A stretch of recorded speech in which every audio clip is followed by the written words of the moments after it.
Hello friend, स्वागत है मेरे चैनल पे।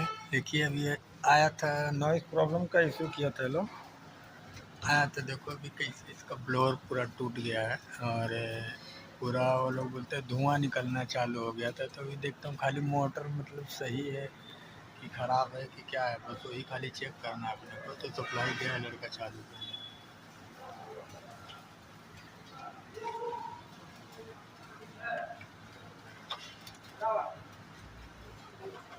चालू किया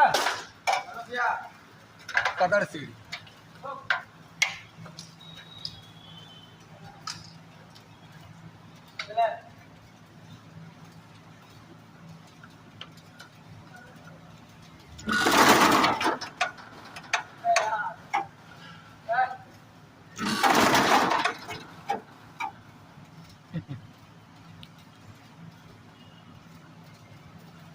तो मोटर सही है, खाली ब्लेड देख सकते हैं, ब्लेड पूरा टूटा हुआ है।